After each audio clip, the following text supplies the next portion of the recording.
Starting to collect watches, you're always gonna ask yourself which size and which shape is gonna fit you best. Let's dive in today into the world of watch shapes, forms, and sizes. There's a lot to talk about, but you have to realize that your wrist might actually fit different sizes and different shapes. And on me, for example, I know what doesn't fit, I know what fits, but that's just because I've had so many watches in my hands. I've tried so many watches and I know what goes well with my type of wrist. And let's say my right hand wrist is bigger, by the fact that I've been wearing watches for a long time and they're really tight. You can even tell maybe from the video that I'm wearing watches extremely tight, but that's me. So the whole wrist has shrunk over time because I've been wearing it very, very tight. We're gonna start with something really easy, with the round type of watch. First of all, the round watch has different features. You have the size of the case. So let's start with something that's pretty small, that's pretty, dainty if you want to call it for the time, 1940s. I'm gonna put it on the wrist, you're gonna see it from afar. We're gonna take some wrist shots as we go. But as you see, this is a 30mm watch. It's a Tuxedo. Obviously, that also impacts the size of the watch and how it looks. I'm gonna go and get to that further. But first of all, the size of the watch being 30mm is quite small in this world, in today's watch industry. But you see, for me, because I'm actually used to seeing different sizes watches, it fits perfectly on a 6.5-inch wrist. So I find that the watch just sits perfectly. It doesn't have the tendency of actually going anywhere, and it's just placed in the right position. As soon as you see a watch like this that has basically a minimalist look, in this case it's a Rolex Tuxedo, we have it on the website. This kind of watch basically will fit very well anything under 7-inch wrists. Again, different lug widths, different sizes for every single watch, and we're gonna get to that as well. But first of all, you have to consider the overall size of the watch itself. So this was a 30.5mm. If I go towards something a bit bigger, around the 35mm, obviously you're gonna see the difference right away. Anything in between like a 30, 32, and 34, you're gonna notice a huge difference between them. But you see, just because this dial is so black, and I have it, same thing. So this one is basically on the website as well. This is a Piaget with Onyx dial. Just because the dial is black and takes all the space, the difference is not too big between the two of them in terms of visual appearance. Even though it's a 34, it does look very good on the wrist. It even has a pretty big presence.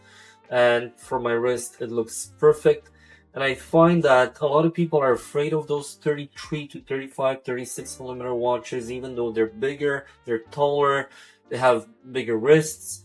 I don't think that those watches are meant for ladies. They're really good overall for all types of wrists and wrist sizes and wrist shapes as well. I'm gonna get to that shortly. And those round watches will have the tendency of looking much bigger, and I'll give you an example with the Vacheron Constantin that I have on the website right now. This one basically doesn't have any type of case that overlaps the dial. So the dial has a huge presence. It's a very big dial, and when you look at it, it does look like a 38mm watch. You're gonna see a lot of dealers saying, hey, this watch wears like a 38, but it's actually a 36. Why is that?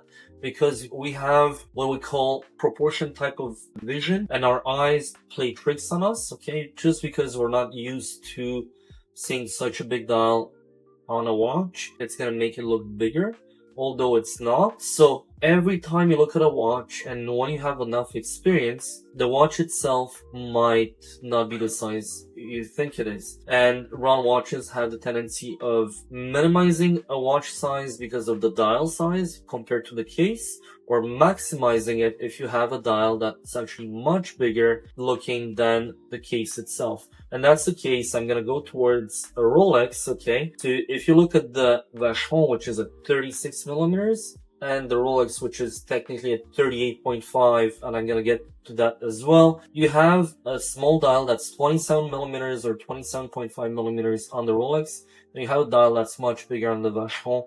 And if you look at them side by side, they're almost the same size visually, okay? Just because the eyes are playing a trick on us, okay? And because of the fact that from afar, they do look almost the same size. Getting to the Rolexes, okay, a lot of people tell me, oh, vintage Rolexes are 40 millimeters. I have a small wrist. Can I wear it? Yeah, you can. The whole point is that those watches are mostly 38.5 millimeters, first of all. If you don't calculate the bezel, bezels are always or nearly always 39.5 on the revolving bezel. So you do have an impression that the watch is actually bigger than what you think, just because the bezel does take a huge space as a round watch. But at the same time, if you put it side by side with a watch that has a much bigger dial, even though the smaller size watch is smaller, it does look bigger, okay, in terms of proportions and in terms of playing tricks on your eyes, okay. We're going to talk about that quite often in this video, but that's also something with Rolex that's very common. So vintage Rolexes don't have a case that is the same size as the bezel. So if you look at the back of the case, you always see an overlapping bezel over the case on the whatever it would be. This is a sub, could be a GMT, and if you look at all of those, they're always throughout old eras from the 1950s, which looked smaller because again the bezel was actually the size of the case, and towards that's 1962 or 63, I believe. And if you go towards the 60s and the 70s until the 2010s, the bezel is very protruding, you know, compared to the case. The new ones also a bit, but not as much as those neo-vintage or vintage watches. So it's a huge difference. Moving on to something that's a bit on the other side. We have right here a Seamaster, or I could have a Speedmaster, which is a bit the same idea. You do have a case that is bigger on the Speedmaster, which is 42, but it does look smaller and wears smaller because the bezel is actually, you know, like a pyramid. So the bezel actually sits on top. It's smaller, but the case is actually bigger on the bottom. And the fact that it's black, everything is black, the dial, the bezel, and everything else, it just makes all the black part pop up. So you have something that looks more like a 41 millimeters in the case of the Speedmaster, except again, if you have a bracelet, everything else, that's something to talk about after. But relatively speaking to the case itself, you do have cases on the Seamaster and on the Speedmaster that are actually protruding out of the base, that are actually making the watch look smaller than it really is in reality. So depending on which watch you're choosing to wear or to try or whatever, it's gonna make a huge difference to your eyes because of those factors. A lot of people don't analyze that. I've had a time to look at them, to think about them, to tell myself, hey, why do I like this? Why do I hate it? And this is something that a lot of people don't think about, don't talk about, and it's something very important. Another watch that's very common, or that a lot of people tell me that they're really big, and again, it comes down to the illusion that the eye has on the wrist, okay? Or about the watch itself. So visually speaking, I have a Navi timer here, which is the biggest watch of them all from what I showed you so far. What gives on this in terms of looks is that this one is basically quite big, so it's an 806. If you look at it, it does look quite big, but again, it fits my wrist perfectly. Even though I went from a 30 millimeter, now we're over 40, I think we're at 41 or 42 in those cases. Again, we have something that plays with the eye. We have a black dial, we have an inner bezel, a tachymeter or multi-scale, if you want to call it this way, that helps you, you know, calculate all sorts of speeds, distances, and all sorts of other, you know, it's a tool basically. So that's what it's meant for. And because of that, even though it's quite big, the fact that the lugs are not long and the fact that the dial is black, it just concentrates your eye towards the center. So you have a black dial that makes the whole watch look a lot smaller. Therefore, even though it's big, I see it's big, but my eye tricks me into thinking that the watch is actually smaller than it really is. Therefore, for a lot of people thinking that those watches are actually not for them, as you can tell on my 6.5-inch wrist, it does fit perfectly, okay? So even though it's a vintage watch, it's big, it does look modern, it's something that even smaller people can pull off, no problem. Then you have, I'm gonna go back a bit in sizes. When you go back to the two-tone or anything that tricks your eye towards something else, so here I have a GMT Rootbeer. It's also something that is around 38.5 millimeters. Now the band is a bit too big for me, but overall, just saying, this does wear really well. It just hugs the wrist because of the bracelet. It is looking just a tiny bit smaller than the sub that I was talking about earlier, and it's something that Rolex did have different case thicknesses. Then you're gonna have a different fit. Okay, so talking about this, you have a fit that's actually a bit better for me than the sub, and it does hug the wrist a bit better overall.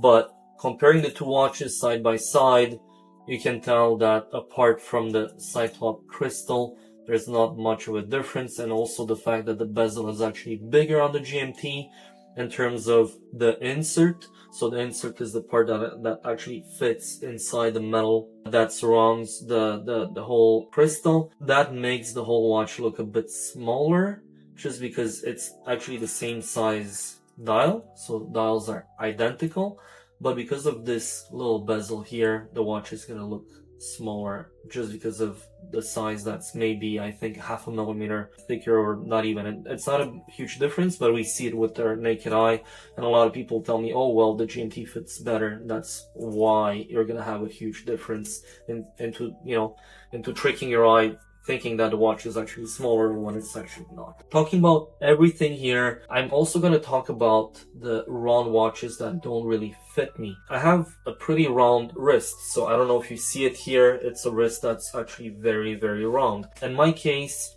I need watches that are actually hugging the wrist. Otherwise, they kind of feel like they're floating on top of the wrist and they're not sitting perfectly. One of those cases is the Zenith El Primero. I love the watch. It's amazing. Maybe a new one, a vintage one, whichever you wanna talk about. The case shape, it's a bit sad, but despite the lugs being, kind of long, but what it does is that the whole watch, when you put it on, I don't have one with me right now, but you feel that the lugs are just sitting so straight that it actually goes out, and it just feels a bit too big for what it is. So the combination of lugs, no lugs, how big the dial is, how big the bezel is, will complement and make it wearable or not when it comes to the round watches.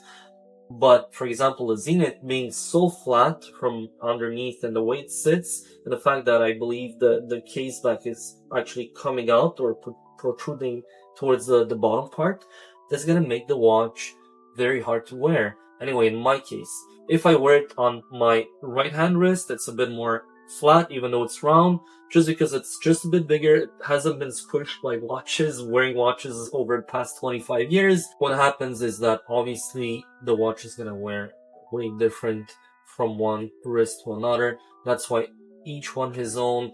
I know people that have the same wrist size, they can pull off a Zenith El Primero, no problem. It looks gorgeous on them, but I just cannot, even though I have some of them, the cushion cases, yes, but those early models, the 386 or the new re-editions or anything, any variant of that case is not wearable to me, okay? Again, do your choices, it's up to you, and you're gonna know exactly what fits you best. I'm gonna go towards something that's a bit less, let's say, traditional. A lot of people don't or are scared to wear square watches or anything that's very angular.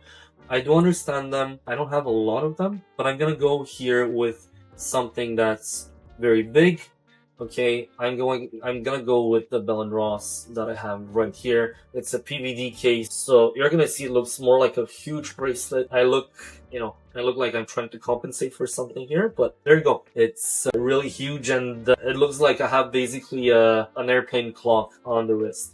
But honestly, it just doesn't fit my wrist. It's way too big.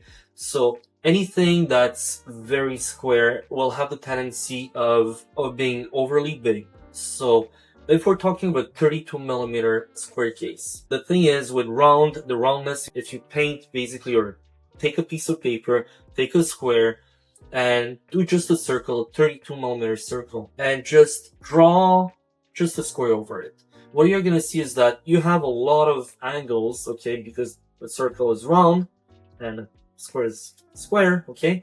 You're gonna have all the corners that are gonna be filled by that square part. So a 32mm square watch is normally gonna wear at least 2 to 3mm bigger.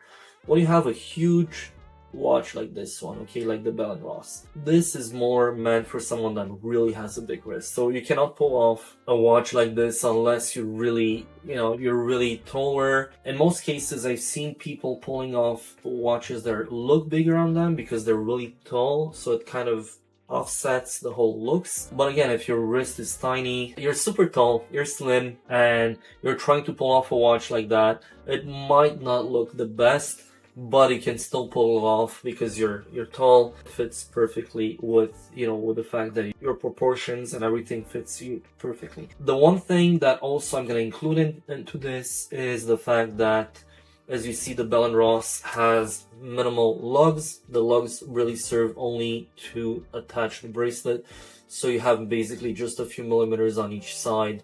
Therefore, it kind of helps wearing a watch of this size, even if you're like 7.5 inches or 7 inches in terms of wrist size. And I'm gonna go towards Panerai. I don't have any right now, but anything Panerai is going to help with that. In most cases, you're gonna have the radio mirror. And the radio mirror, basically you have just a little wire that helps just attach the bracelet on it. It's a bit the same idea without having the metal coming out of the case, and that actually does help with wearing the watch.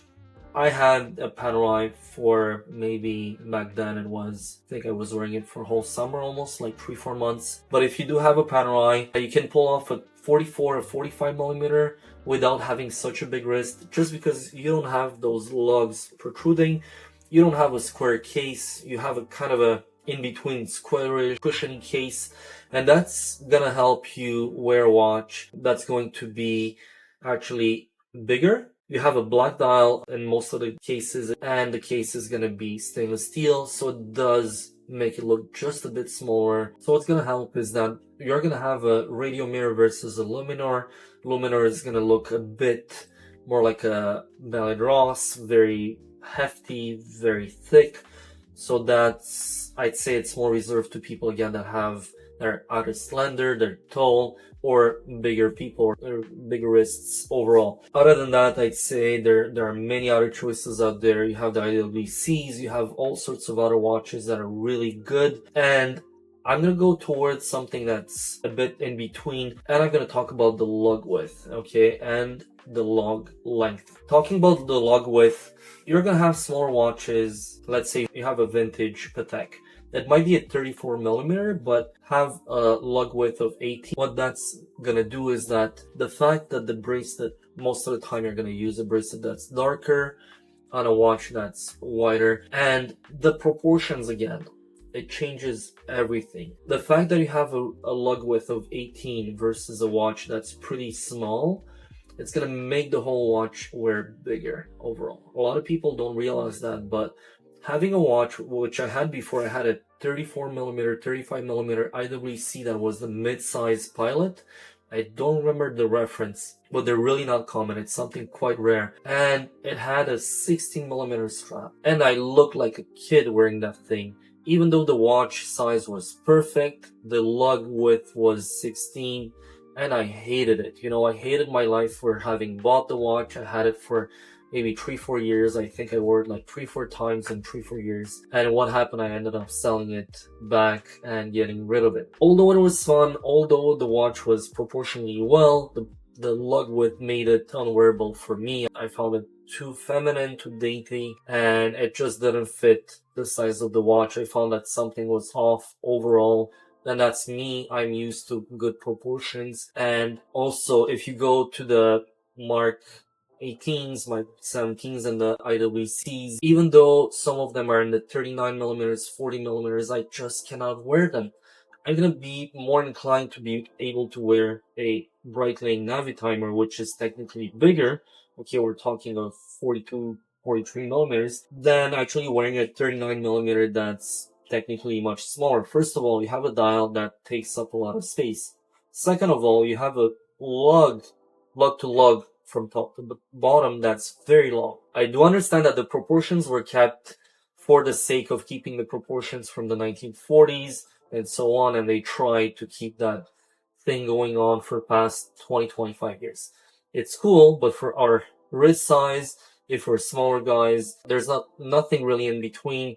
I would like to see something at 37 millimeters maybe that will fit maybe a bit better than their 39, 40 counterparts that I find too big, and the lug width and everything just sits off for me and for many people that I've seen before. It just doesn't sit the way it should. Therefore, that is to be taken in consideration apart from everything else as well that we just did. The case shapes, the bezels, and then the bracelet. If you have a huge watch on a tiny bracelet, it's gonna look off and you might find it really disproportionate to your needs. We're gonna get into something that's really, really cool right now. That is the late 60s, early 70s, and anything from the 60s, mostly the 60s, I say, it was starting to do odd shapes, a bit like Panerai did. Anything cushion shaped is super cool, but be aware that those watches are gonna wear really big. Not only are they normally thicker, they also come out as being very chunky from every single side. And being sports watches, you know, the fact that you have a chronograph, the fact that you have most of the time bezels, you have the dome crystals in the 60s and the 70s, anything like that is going to feel pretty big unless you have the proper size wrist that goes with it. Again, depending on which model you like, you might find it very attractive, and then when you put it on the wrist, you might find it extremely big. So I have a Skipper that hasn't been listed yet on the website, and it's the Skipper Mark II of the cushion case. It's huge, okay? I cannot wear it anywhere close, but it's a gorgeous watch, okay? A lot of the times from that era, you have very, very colorful dials, very colorful hands. Bezels are sometimes bakelite, like in the case of the 246T right here from Wittnauer. Super cool watches, but again, you have to find your own proportions and what you like, what you don't. Even if you like the watch, you might not be wearing it because you find it, you know, not looking good on you, or just the fact that you have to enjoy it at the end of the day. How many people tell me, hey, I have 5, 10, 20 watches, whatever in my collection, and I'm only wearing 3, 4, 5 of them because they're feeling really comfortable and it just wears perfectly. Another one of those watches that's really cool from the 60s is the Zenith right here. Is the A3736. Pretty cool. It does have the original ladder bracelet, which makes it just more wearable because it almost feels like an integrated bracelet just by the way the end links are done. Honestly, I find it just at the limit of being big, although it's not that big in terms of size. So although the A3736 is being 40 millimeters, it does wear bigger than a sub. It does wear bigger than a lot of the sports Rolex watches, you know, from the time. But it's also due to the fact that this one does have the inner bezel that is black. If you do have the ones that are orange and black, or you know, different little variants, it might be a bit more bearable just because you have that striking orange that tones the whole size down, but doesn't tone the watch down, but the size itself. And overall, I find that it still fits okay, and I could pull this off no problem. Something else from the 80s that's also Navitimer, and this one is a Navitimer quartz. So this one here is new on stock. It's 42 millimeters, so you have the full size of the watch. It hasn't been polished, it hasn't been played around with, it does have the original bracelet, and it does feel smaller than the Zenith, even though technically it's 2 millimeters bigger, okay? So we put them side by side, and you're gonna see that the Navitimer by Breitling is actually feeling smaller, and it's also because of the case that's being bigger. The bezel is also has some kind of angle to it, so overall you're gonna have a watch that does feel a bit smaller because of those little features that to the eye it doesn't look much, but you're gonna have a huge difference from what your eyes are seeing overall. And that kind of brings me to the fact that we also lately we like a kind of watch that's very light at every single level, going from the Tissot PRX to APs and Pateks and Nautiluses and Royal Oaks and everyone else in between, including the Vacherons and everything. I'm talking about the integrated bracelets. Integrated bracelet watches are really funny to work with because at the beginning you might think, hey, this watch is kind of small and looks small on me or whatnot. And if you have, for example, I have two of those here. So I have two Santos. One is the Santos Galbe, so you have everything that's more rounded off. And you have the Santos, which is a bit more technical, a bit more industrial looking. Therefore, those watches are two different variants of the same model, different years. One is quartz, one is automatic. But overall, you have one that's just a bit slimmer because you don't have the automatic rotor underneath, and this one does have it. But overall, in terms of proportions, and for the sake of the video, we're going to say they're exactly identical. But finding a watch like this, or looking for one of those watches for your collection, you might have an idea that, hey, you know what, it's a 29 millimeter, looks so small, I might find it really dainty on me. It's not the case, okay? I'm gonna show it to you.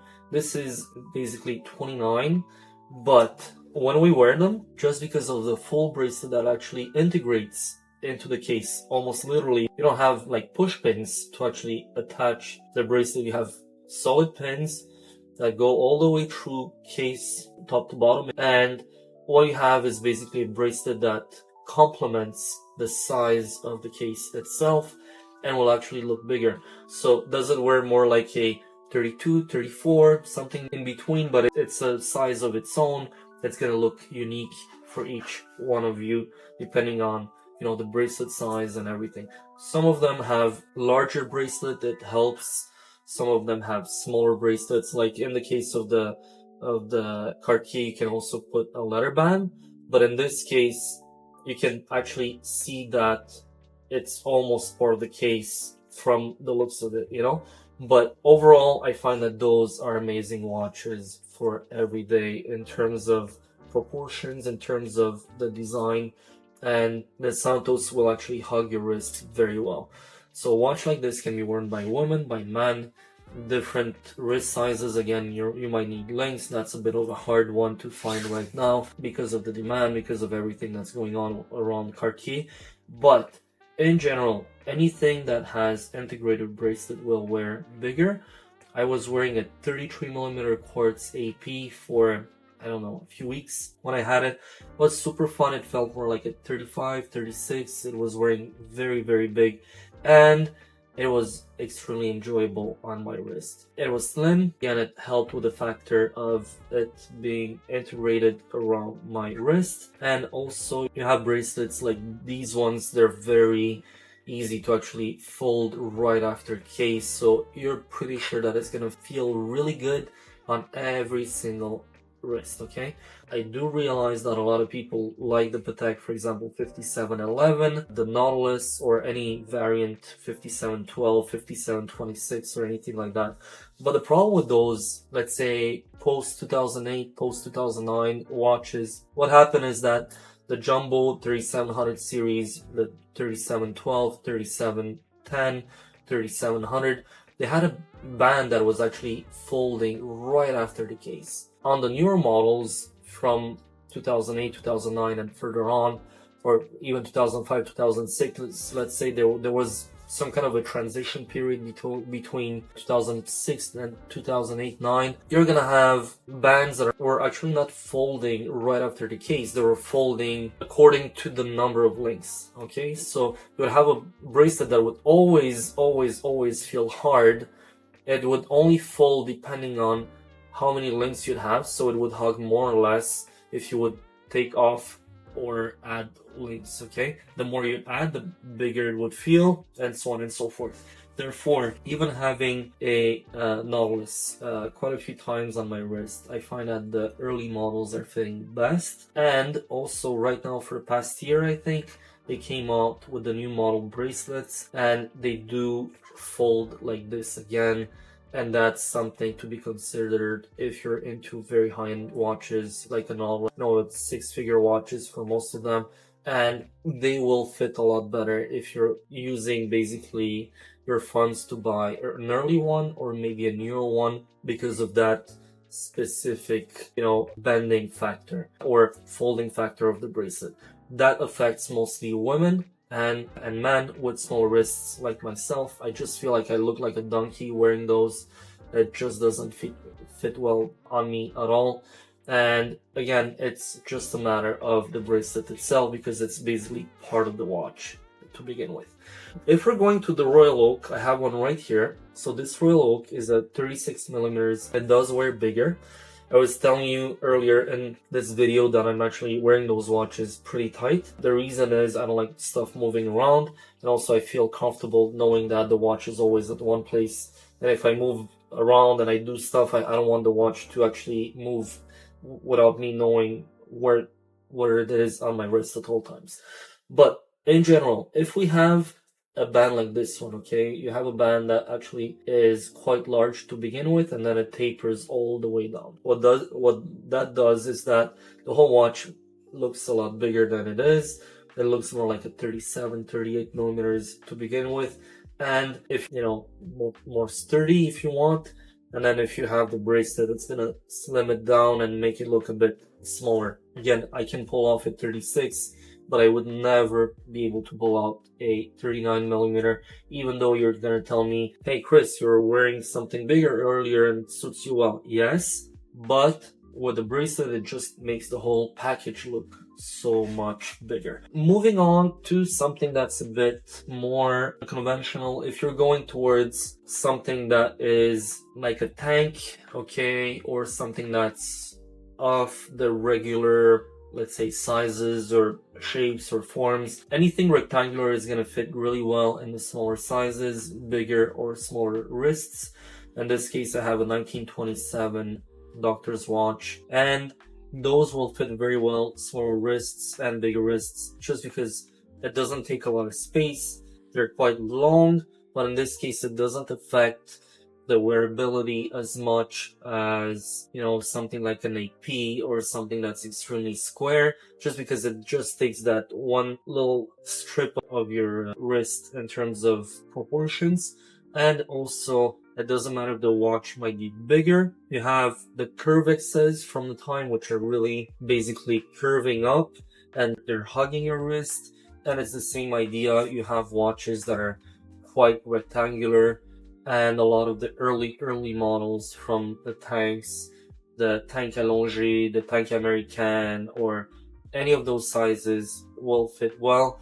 You'll remark right away that a lady's watch will be a bit more slimmer, slender, but a man's watch will always have that really manly look, or, something more of a gentleman's look on the wrist. I find that they are very elegant. Again, it's an acquired taste. You cannot like them from the beginning. Now that Mike Nouveau or Kevin Odell, or there's quite a few dealers even in Singapore right now, and even in Japan, they're doing amazing jobs at finding those watches, or variants of those shapes, you can find amazing little watches that can do a very good job on your wrist without them being overly big. And when you realize that even though they are quite smaller than what we're used to, they can wear very well, and their shape was really perfect for the time. Again, if you have a very round wrist, it might be a bit of the limit to have something that's overly big and that's super flat at the bottom. But I find that anything that does have curved lugs on each side is going to give you an impression that it hugs the wrist much better, even though that the back might be extremely flat, like in the case of this reference 1490 by Rolex right here. Overall, I think that if you look at the classic sizes, there's a shape and a form and a dial size and a lug length that's good for everyone. But if you go towards something that's more like a jewelry piece, that's an integrated bracelet, or that has like a really weird shape like the crash of Cartier, which is extremely expensive again, I'm going towards something that's really easily recognizable, where people know about. But if you go towards that, then it's gonna go and be up to you to know what you like. And obviously, if you're all the way there in your collection, it's not your first watch, so